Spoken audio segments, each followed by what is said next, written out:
The gym fell silent except for the sound of heavy bags swaying and the distant hum of air conditioning. Maria stood barely 5 feet tall in the corner, wrapping her hands with methodical precision, while the other fighters barely acknowledged her presence. When Jake the Mountain Morrison saw her name on the sparring list, he burst into laughter that echoed through the entire training facility. "Seriously," he called out, flexing his 6'4" frame. "They want me to spar with her? I'll hurt the little lady." Maria didn't look up from her hand wraps, didn't respond to the snickers from the other fighters. She just finished her preparation with the same quiet focus she'd maintained for the past hour. But when the bell rang and Jake stepped forward with his cocky grin, what happened next took exactly 3 seconds to change everything everyone thought they knew about the small woman in the corner. Welcome to those who left a trace. Before we dive into this incredible story of underestimation, skill, and instant justice, tell me in the comments from which city in the world are you watching this video today? And if you believe that size doesn't determine strength, hit that subscribe button to support stories that prove true power comes from within. The Iron Temple Gym had earned its reputation as one of the most serious training facilities in Chicago, a place where professional fighters, aspiring amateurs, and weekend warriors came to test themselves against the best competition available. The walls were lined with photos of champions who had trained there, their success stories serving as inspiration for the countless fighters who pushed themselves to their limits on the worn canvas and battered equipment. Maria Gonzalez had been coming to Iron Temple for 3 weeks, arriving every morning at 6 a.m. when the gym opened and staying until the afternoon training sessions began. At 26, she stood exactly 5 feet tall and weighed 115 pounds, soaking wet, her slight frame making her nearly invisible among the heavyweight boxers, MMA fighters, and powerlifters who dominated the gym's social hierarchy.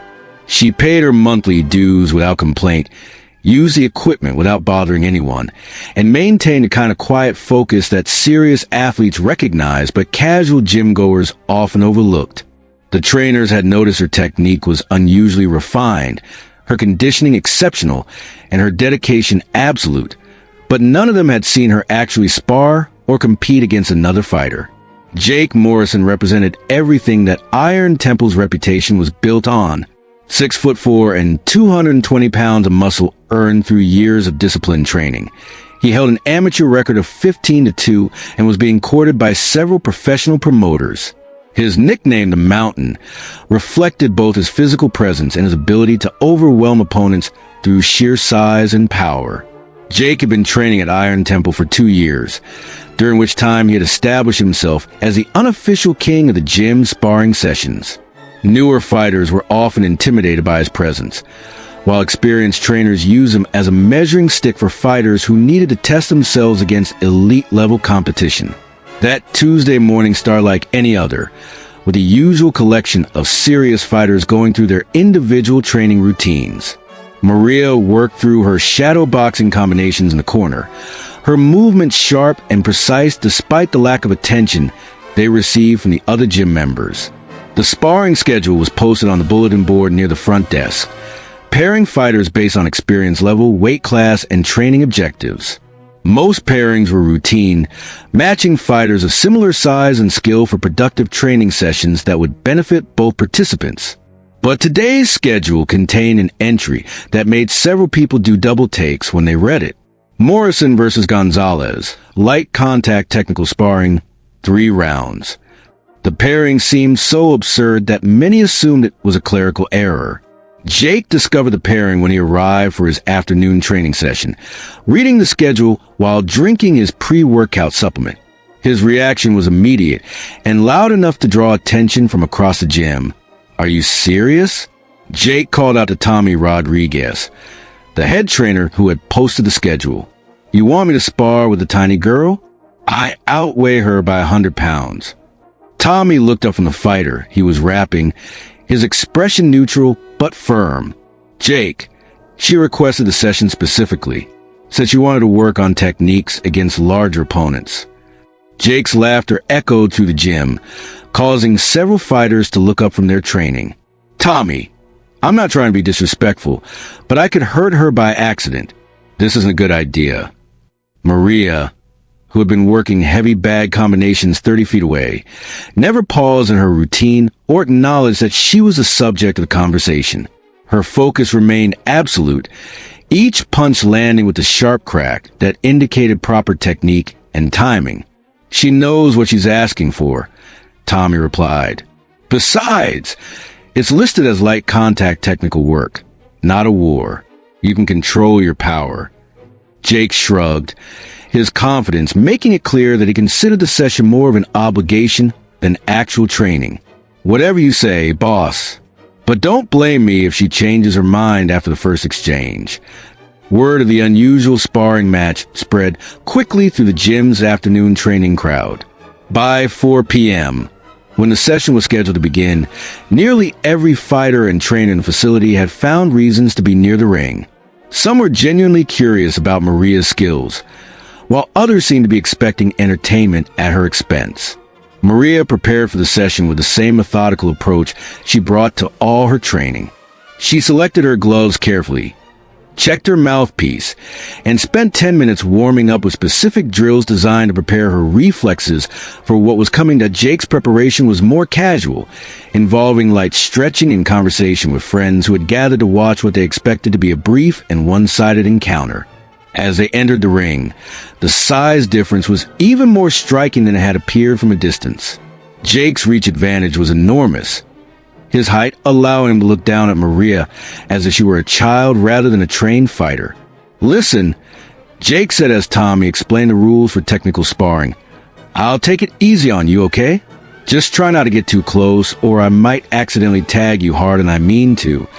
Maria looked up at him with dark eyes that showed no fear, no uncertainty, just calm assessment.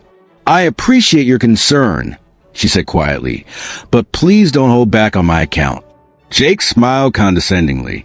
"Sweetheart, trust me, you don't want me at full power. Let's just have some fun with this."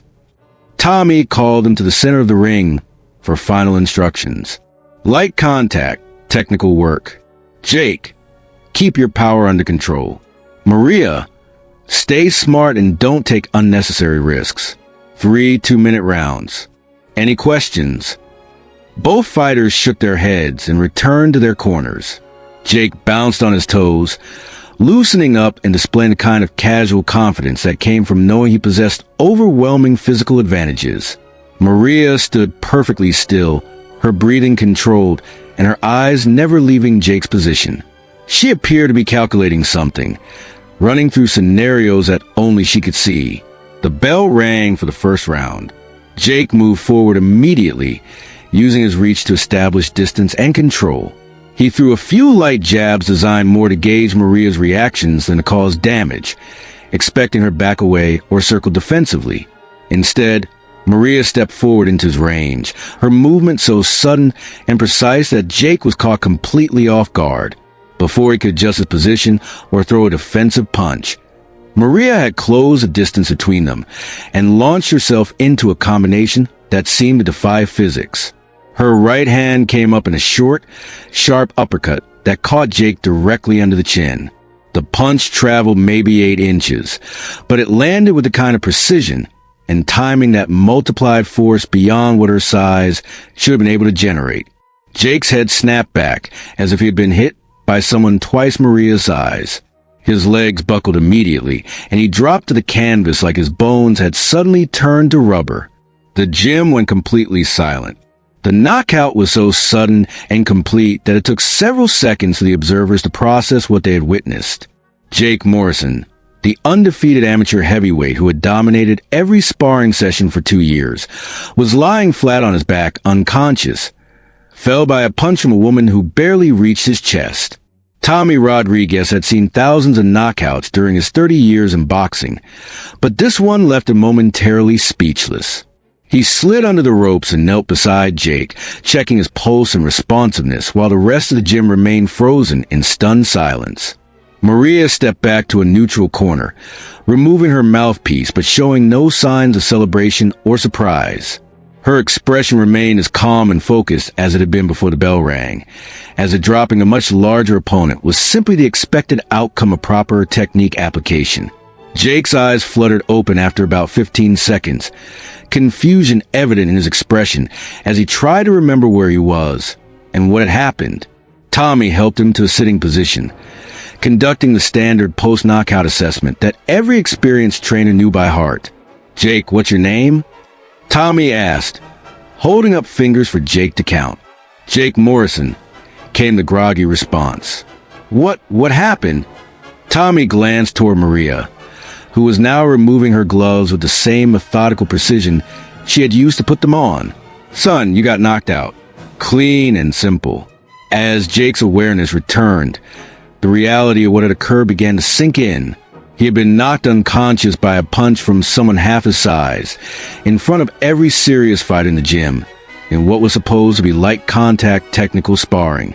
The crowd around the ring had grown larger as word of the knockout spread through the facility. Fighters who had been working in other areas came to see what had caused a commotion, only to find Jake sitting on the canvas looking confused and embarrassed. "How?" Jake asked Tommy, his voice still shaky from the impact. "How did she hit that hard?" Tommy helped Jake to his feet and led him to the corner, where he could sit down and fully recover. "Jake, that wasn't about power. That was about timing, technique, and precision. She caught you with a perfect shot while you were off balance." Maria had finished removing her gear and was preparing to leave the ring when Tommy called her over. "Maria, that was impressive. Where did you learn to punch like that?" She approached the corner where Jake was still trying to fully clear his head. "I trained in Cuba for 5 years, she said simply. "Amateur boxing program." The revelation hit the assembled fighters like a second knockout punch. Cuba's amateur boxing program was legendary, producing Olympic champions and fighters whose technical skills were considered among the best in the world. Cuban-trained boxers were known for their ability to generate tremendous power through perfect technique rather than brute strength. "What was your record?" Tommy asked, beginning to understand that they had all seriously underestimated Maria's background. 47 wins, 3 losses, Maria replied. 2-time Cuban national champion in my weight division. Jake looked up at her from a seated position, his earlier condescension replaced by genuine respect and embarrassment. "I'm sorry," he said quietly. "I didn't know. I shouldn't have." Maria interrupted him with a slight smile, the first real emotion she had shown since arriving at the gym. "Jake, you couldn't have known, and you're not the first fighter to make assumptions based on size. But that's exactly why I wanted to spar with you." The crowd around the ring had grown to include nearly everyone in the gym, all trying to process what they had witnessed and understand how they had so completely misjudged Maria's capabilities. Frank Stevens, a former professional middleweight who trained younger fighters at Iron Temple, pushed through the crowd to get closer to Maria. "Ma'am, I have to ask, why are you training at a gym like this? With your background, you could be working with Olympic-level coaches." Maria gathered her water bottle and towel, preparing to leave the ring. "Frank, I'm here because I want to train seriously without all the politics and pressure that comes with elite programs.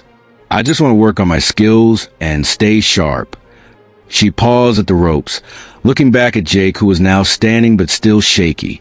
"Jake, you have good fundamentals and excellent conditioning, but you rely too much on your size advantage. Against fighters who know how to neutralize that advantage, you'll need more technical skills." Jake nodded, his respect for Maria now complete. Would you be willing to help me work on that? I mean, if you have time." Maria considered the request, then nodded once. "I'd be happy to. But next time, we start with proper respect for each other's abilities." As Maria left the ring and headed toward the locker room, the atmosphere in Iron Temple had fundamentally changed. The quiet woman who had been invisible for 3 weeks was now recognized as one of the most skilled fighters any of them had ever encountered. Tommy Rodriguez watched her go, shaking his head in amazement. In 30 years of training fighters, he had never seen such a perfect example of technique overcoming size and strength. More importantly, he had never seen someone handle victory with such grace and dignity.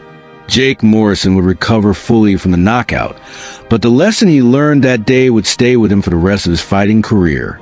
He had discovered that true strength came not from size or power, but from skill, preparation, and the kind of quiet confidence that doesn't need to announce itself. The story of Maria's knockout spread through Chicago's fighting community within days, but she continued to train at Iron Temple with the same quiet focus she had always maintained. The difference was that now, every fighter in the gym knew exactly who they were training alongside, and Jake Morrison, humble but not defeated, became one of her most dedicated training partners, learning techniques that would serve him well when he eventually turned professional. The woman he had laughed at had become his most valuable teacher, proving that the best lessons often come from the most unexpected sources. Word of Maria's knockout spread through Chicago's fighting community faster than a viral video. But the story that emerged was often distorted by those who hadn't witnessed it firsthand. Some versions claimed she had used illegal techniques. Others suggested Jake had been sick or distracted. And still others dismissed it as a lucky punch that couldn't be repeated. Maria continued her routine at Iron Temple as if nothing significant had occurred, arriving at 6 a.m. and training with the same methodical precision that had characterized her presence from the beginning. The difference was that now, fighters throughout the gym watched her shadow boxing combinations with genuine interest rather than casual dismissal. Jake Morrison took 3 days off from training to fully recover from the knockout, but when he returned, his attitude had undergone a complete transformation. The cocky confidence that had defined his gym presence was replaced by a humility that impressed the trainers and surprised his longtime training partners. "Tommy," Jake said during his first session back, "I want to learn what she knows. I need to understand how technique can overcome size like that." Tommy Rodriguez had been hoping for exactly this response. In his experience, the fighters who learned the most were those who could accept defeat as education rather than humiliation. "Jake, Maria has agreed to work with you on technical development, but she's made it clear that training with her requires a different approach than what you're used to." Jake nodded immediately. "Whatever she wants. I've been fighting the wrong way for too long." That afternoon, Maria and Jake began what would become one of the most productive training partnerships in Iron Temple's history. Maria's approach to boxing instruction was unlike anything Jake had experienced, focusing on precision, timing, and efficiency rather than power and aggression. "Jake," Maria explained during their first technical session, "in Cuba, we learned that every punch should have a purpose beyond just hitting hard. Position, timing, and accuracy are more important than force." She demonstrated combinations that generated tremendous power through proper body mechanics rather than muscular strength, showing Jake how foot position, hip rotation, and weight transfer could multiply the effectiveness of any technique. "When I knocked you out," Maria continued, "it wasn't because I hit harder than you expected.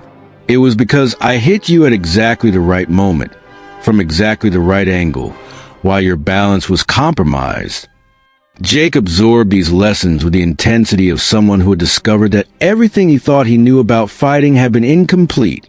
Over the following weeks, his entire approach to boxing evolved from relying on physical advantages to developing technical superiority. Other fighters at Iron Temple began requesting similar instruction from Maria, recognizing that her knowledge could benefit fighters of all sizes and experience levels. She agreed to conduct group technical sessions twice a week, sharing Cuban boxing methods that most American fighters had never encountered. Maria asked Sandra Wilson, one of the few other female fighters who train at Iron Temple, "How do you stay so calm during confrontations? Jake was being pretty obnoxious before your sparring session, but you never reacted emotionally." Maria smiled, appreciating the question's insight. "Sandra, in Cuba we learned that anger and ego are liabilities in fighting. They make you predictable and cause you to make mistakes. Staying calm allows you to see opportunities that emotional fighters miss." The transformation in Iron Temple's training culture was remarkable. Fighters who had previously focused on outmuscling their opponents began developing more sophisticated technical skills. The gym sparring sessions became more tactical and less dependent on brute force. Frank Stevens, the former professional who had questioned Maria's presence at Iron Temple, approached her after observing several weeks of her instruction. "Maria, I have to admit I was wrong about your reasons for training here. You're not hiding from elite competition. You're developing it." Maria nodded, understanding that Frank was beginning to see the bigger picture. "Frank, talent exists everywhere, but it needs proper development. These fighters have tremendous potential, but they've never been exposed to systematic technical training." 6 weeks after the knockout that had changed everything, Iron Temple hosted its first amateur boxing tournament in over a year. Jake Morrison was scheduled to compete, and everyone was curious to see how Maria's training had affected his performance. His opponent was Marcus Williams, an undefeated heavyweight from a rival gym known for his aggressive style and knockout power. On paper, it appeared to be an even match between two strong fighters with similar records. But the Jake Morrison who entered the ring that night was fundamentally different from the fighter who had been knocked out 6 weeks earlier. His movement was more fluid, his punches more precise, and his defensive awareness significantly improved. The fight lasted 8 rounds, with Jake demonstrating technical skills that surprised everyone familiar with his previous style. Instead of trying to overpower Williams, he used angles, timing, and counterpunching to control the action. In the 7th round, Jake landed a combination that would have made his Cuban instructor proud. A perfectly timed left hook to the body followed by a short right uppercut that dropped Williams for an 8 count. Jake won by unanimous decision. But more importantly, he had proven that technical development could transform a fighter's capabilities regardless of their natural physical gifts. After the fight, Jake sought out Maria, who had watched from the corner of the gym despite being offered a seat ringside. "Maria, I can't thank you enough for what you've taught me. I never would have won that fight using my old approach." Maria smiled, her satisfaction evident. "Jake, you won because you were willing to learn and change. That's harder than most fighters think." The success of Jake's performance led to increased interest in Maria's training methods throughout Chicago's boxing community. Fighters from other gyms began visiting Iron Temple specifically to work with her, and several professional trainers requested permission to observe her technical sessions. But Maria remained focused on her original objective, training seriously in an environment free from politics and external pressure. Iron Temple provided exactly that, along with the opportunity to share knowledge with fighters who genuinely wanted to improve. Tommy Rodriguez, watching the transformation his gym had undergone, realized that Maria's presence had elevated everyone's performance.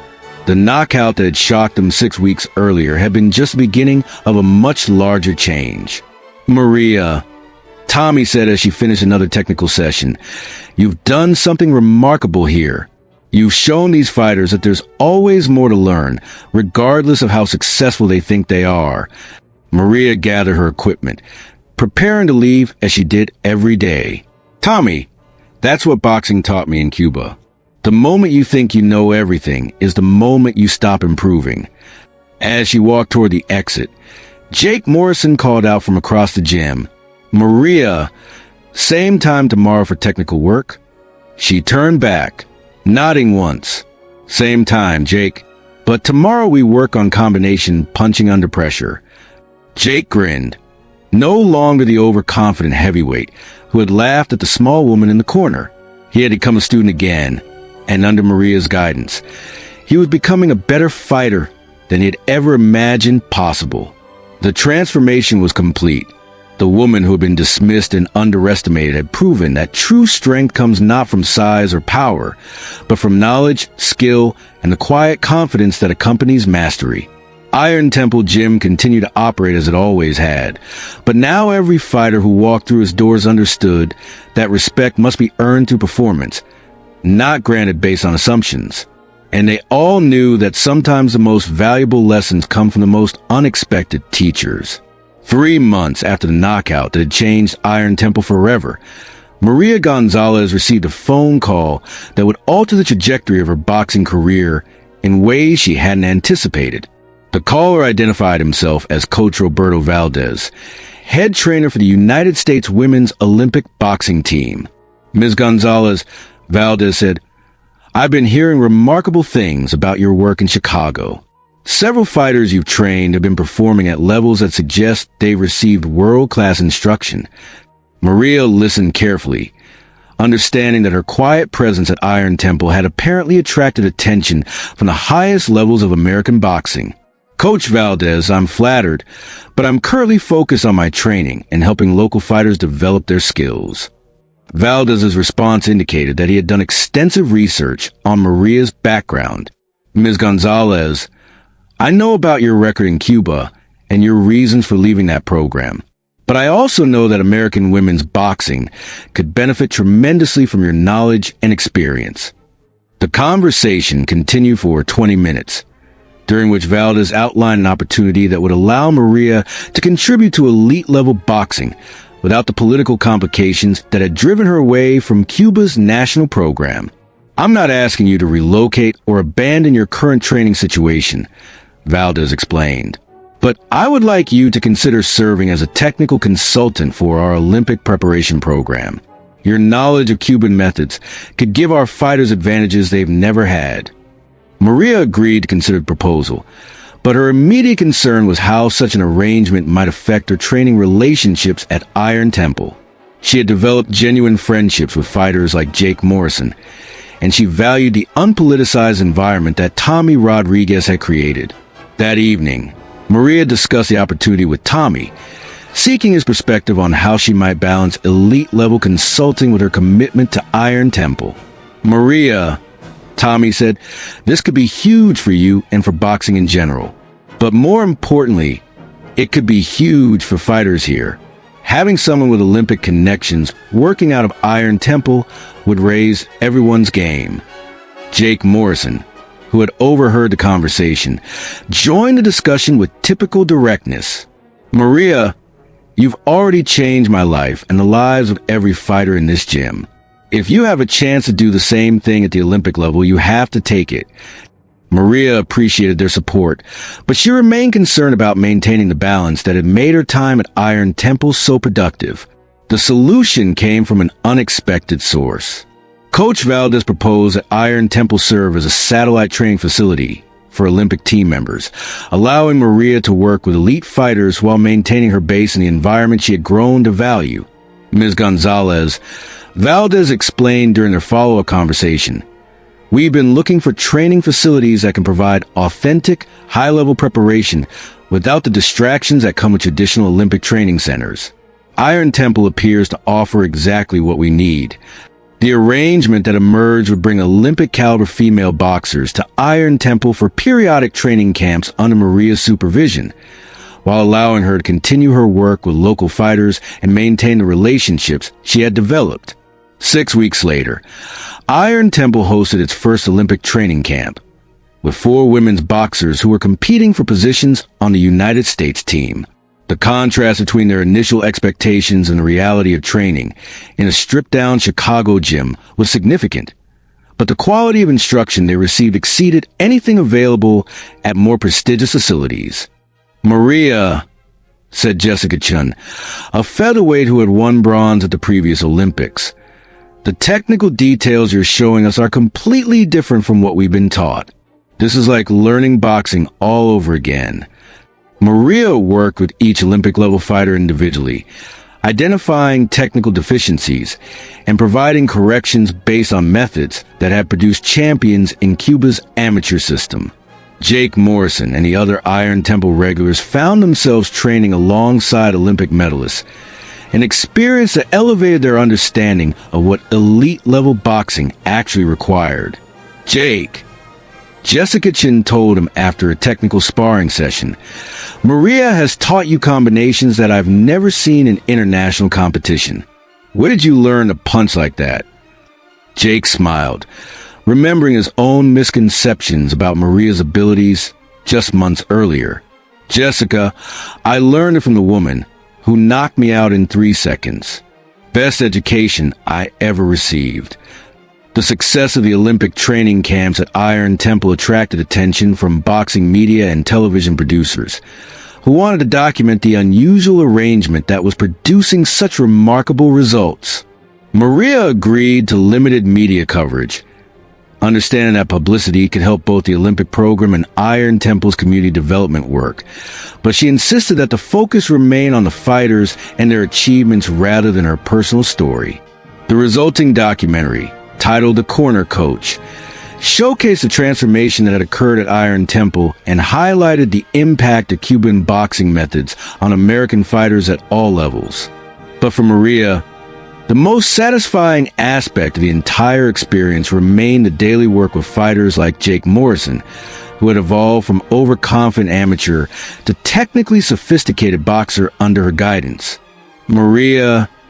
Jake said as they concluded another training session, "I still can't believe how much I didn't know about boxing before I met you." Maria smiled, packing her equipment with the same methodical precision she had always maintained. "Jake, that's the most important lesson any fighter can learn. The moment you think you know everything is the moment you stop improving." As she prepared to leave Iron Temple that evening, Maria reflected on the journey that had brought her from Cuba's national boxing program to a Chicago gym where she had found both purpose and community. The small woman who had been laughed at and underestimated had proven that true strength comes not from size or recognition, but from knowledge, dedication, and the willingness to share expertise with those who are ready to learn. Iron Temple continued to serve fighters at all levels, but now it also served as proof that excellence can emerge in the most unexpected places when proper instruction meets genuine commitment to improvement. And Jake Morrison, the fighter who had learned his most valuable lessons through defeat rather than victory, had become living proof that the best teachers are often those who don't need to announce their credentials. They simply demonstrate them when the situation demands nothing less than excellence. Have you ever underestimated someone based on their appearance, only to discover capabilities that exceeded your wildest expectations? Maria Gonzalez represents a kind of quiet expertise that doesn't need fanfare or recognition to make a profound impact on everyone it encounters. Subscribe to Those Who Left a Trace if you believe that true skill speaks louder than size, and that the most valuable lessons often come from the most unexpected teachers. Share this story to honor those who prove every day that strength comes in many forms, and that respect must always be earned through performance rather than granted through assumptions. We'll see you in the next story, where we'll continue to explore accounts of hidden expertise and quiet excellence that remind us never to judge anyone's capabilities based on first impressions alone.